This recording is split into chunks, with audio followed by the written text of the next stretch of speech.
If you've been following AI applied for a long time, you know Jaden's obsession with video generating tools, right? I sort of like he's my go-to guy for keeping up with all this stuff. And there's some news coming out of the video generation world, which Jaden was just telling me about offline, which I wanted to get to here. So first of all, VO3 is, it's created like, people have created like millions of these things, and it's just sort of alarming how good it is. It sounds like there's some changes with Sora, which actually sound really exciting.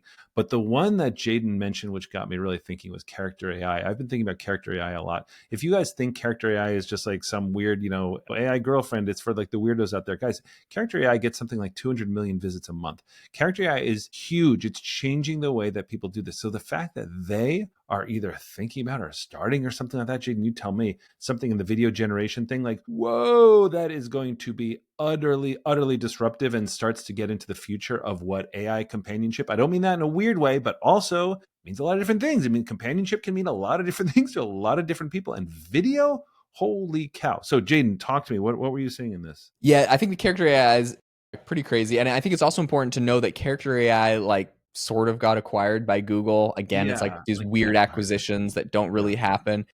It's just started essentially as like a chatting platform where it was like talk to Albert Einstein or Leonardo da Vinci, and people would make like these little like characters that you could talk to of people. What I thought was crazy, Connor, tell us a little bit about you just made a post yesterday about I was looking at it on LinkedIn, which if you guys don't follow Connor on LinkedIn, I don't know what you're doing. The man's a machine over there with posting so much. But the number one use case for AI just changed. Why don't you tell us a bit about that? Yeah, that was pretty wild, actually. And this came out at Harvard Business Review. Kind of 2024 was all about, brainstorming and all that kind of stuff. But really, the big movement on AI and the number, like, it's actually like, I think like the top three or something like that now, Jade. The top three things are now essentially all very personal, sort of like talking to ChatGPT or whatever large language model you sort of like want to talk to. First of all, the number one use case is as a therapy or companion. The second one is organizing my life. The third one is finding purpose. Jaden, how crazy is this, right? But it really goes to how these things are developing. And Jaden and I had this phenomenal conversation. If you haven't found it, you can find it on YouTube, of getting to talk to Mustafa Suleiman, who's a CEO of Microsoft AI. And his big vision when he started Google DeepMind and when he started Inflection was, this thing is a companion. This is not a tool that you use at work. This is really a companion. And so that is just following a trend. First of all, people are driving that trend. But second of all, Microsoft Copilot, everything else, they are also driving this trend. Talk to this like a companion. And as we know, and Jaden, that sort of like I work with organizations all the time on this, the best thing you can do with a large language model is talk to it like a human. And people are obviously taking that seriously, but it's also really filling a sociological need, right? And so when I saw this out of character AI, I'm like, holy cow, because if it goes from just like sort of like chatting to actually being able to visualize something, I think that this is actually going to affect. I don't like to talk in like good and bad, because these things can be everything at the same time. We just want to sort of like talk about what's going on. But that's interesting. When I see what character AI is doing, it trends along with what the new use cases of generative AI are. 100%. Okay, I'm gonna paint a very strange business use case that everyone listening Like for like this. probably could benefit from. So and I want to first explain a little bit of what character AI is doing, and then how I see this could actually be really interesting. Whether you would do this or not, this will be done. So first of all, how it works essentially with their new video thing is you can actually upload like pictures. So you could go to something like ChatGPT or Grok and generate a bunch of images of, let's say, like a character or a person you want to talk to. You upload them over to Character AI. You can even upload like an audio clip. So if you want it to have your voice or the voice of your friend or something, I don't know, whatever, you can upload it and it can talk like that person. And it'll essentially turn those images that you upload into videos, turn it into like an avatar. It's called Avatar FX. So upload a photo, and then it essentially, that photo now is like a video, a talking person. So, these like, character AI became quite popular, I think, in the early days, and a lot of people wrote it off as like, oh, it's just a bunch of kids that are like chatting with, I don't know, chatbots for fun and wasting time. There's something that I think is like interesting from a business perspective, and like you also have to think that Google recently kind of acquired whatever the character AI team and the players, and you got to ask yourself, like, why would they do that if this is just like an app for a bunch of teenagers? Like, is this really that useful? So if you've ever read the book, okay, so here's my pitch here's the business angle on it.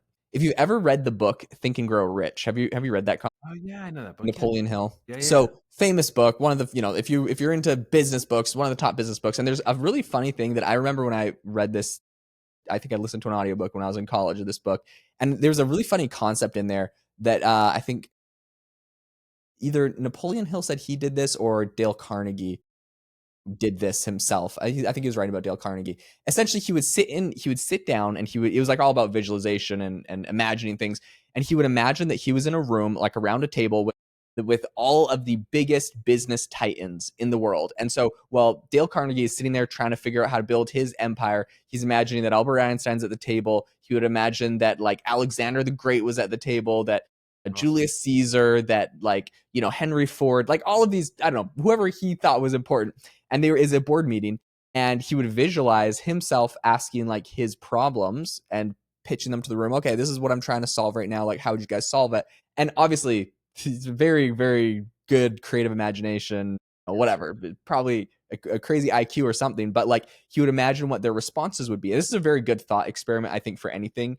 If you mentors in business are super valuable, but if you don't have the greatest mentor in the world, sometimes you could kind of imagine or try to visualize what one of these great people would respond, what Steve Jobs might say to you about a rollout of a certain product, and kind of what your response would be. So anyways, this is what he would do, and he said that this helped him enormously in business, make all sorts of good decisions and come up with good concepts that he hadn't thought of before. So this, I believe, is kind of the modern day. If you are working in any sort of job function, you inevitably follow influencers in your job field that talk about certain things. Connor, for example, on LinkedIn. Imagine now, whoever these influencers are, or whoever these business titans are, or whoever these people that you look up to that you think could help you in this area, imagine building a character AI for them, where it actually is trained off of data that probably pulls from their original source of the writings of Albert Einstein, etc.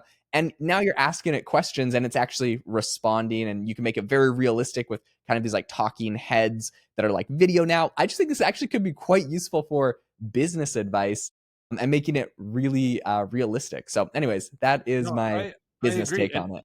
no, and the thing is, because you can do this text based right now, but it's very different that versus sort of seeing somebody, right? So like, so I talk about this stuff a lot when I'm doing this with companies and things like that. But like, our brain has a hard time looking at this what essentially is a chatbot and considering it a human, right? That's not how your brain works. It's one of the things that really gets in the way. It's sort of like one of these behavioral changes that we try to drive.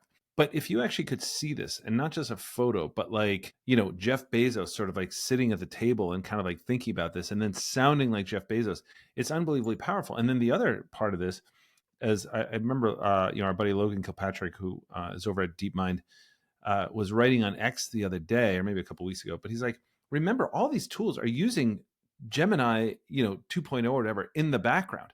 And so one of these things that kind of goes a little bit unnoticed is that all like OpenAI, Anthropic, Google, they're using their most powerful models to generate these things. So this isn't just like, oh, that's a pretty good, VO video or whatever. Like, no, it's also being powered by the most powerful large language model, which means that what it's going to say and what it's going to do and all that kind of stuff is going to be tremendous. In fact, I think it was like with OpenAI where it was saying, was it Operator now, Jaeden, that's now being powered by their O3 reasoning model, which is way more powerful. That's a big difference. That's a big difference. So remember that sort of like when we think about these things and when you guys think about these things, it's not like video exists over here and voice exists over here and the image generator exists over here. The power of this is the large language model underneath all this, like really understanding context and physics and everything else. That's the most amazing thing. So when we talk about character AI, using these tools and things like that, I don't know what character, I guess if Google sort of owns character AI, I know it doesn't exactly, but it's sort of like acqui-hired all the people from character AI. But if you're talking about, a language model like Gemini, which is arguably just in raw power, the best one out there, you could argue, right? And putting that into personal interactions and things like that, that's where that gets really interesting, for better or for worse, right? But certainly when you're talking about integrating that into a video model and into sort of something that you're going to have a conversation with, that's the power of sort of like combining Gemini and character AI. And that's going to, I think, have huge ramifications for how we interact with things as humans, right? I mean, this is a societal question I think we have going here. Yeah, 100%. So I think this is absolutely fascinating. The one thing I wanted to say is a lot of people up until this point, myself included, were like, look, like these things are cool. If I want to try Google VO, for example, you got to get on their like $200 tier. So a lot of people are kind of Exactly. Yeah. holding back on that and not wanting to pay $200 a month unless it's part of like your job function. One thing I will mention is OpenAI's Sora model has now opened up to anyone on their $20 a It's month amazing. plan. So you got to, they just added it to the sidebar of Chat GPT. You'll notice there's a Sora model. You click on that and then you click on the video section. And I've just recently using this. I was blown away. I didn't realize I could use this because I've previously paid for Chat GPT's $200 model to use Operator and stuff, and that let me use Sora. But yeah, now it is. Now it's built right into Chat GPT. You can go use Sora, check out the video models for only $20 a month.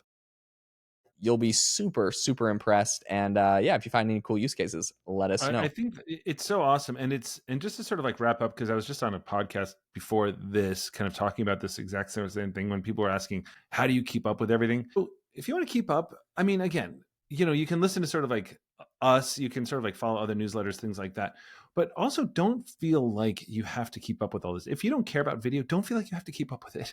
Like just apply this to your life, apply large language models to your life, to your work. Don't start with what AI can do, just start with what you can do, and start sort of saying like, hey, can this help me with this? Can this help me with this? But if you want to play around with this, I love this advice. Go onto Sora, just like see what it can do. But again, don't feel like you have to be using it every day or anything like that. And if you want to compare, by the way, a lot of models, Jaden's AI box is $20 a month. It blew up. He was telling me off. I don't know if I'm supposed to say this now or not, but like Jaden was telling me this, like it like really blew up in a really cool way. But that doesn't mean that you shouldn't try it either. Get in there, try it out. It's really, really cool. It allows you to compare other models right next to each other. So AIbox.ai. But this is the thing, guys. Don't feel like you have to keep up with something. Just find the use cases for you. Find the models that work for you. It's really fun. And it's not just about work. It's how you're going to live your life and sort of like live your best life at home too. Guys, thank you for tuning in. As always, we are getting into the summer, into the warmer weather. This is like the podcast you want to be listening to as you're strolling on those beautiful walks and going those long drives and everything like that. So thank you for tuning in. We love doing this with you all, and have an amazing rest of your day.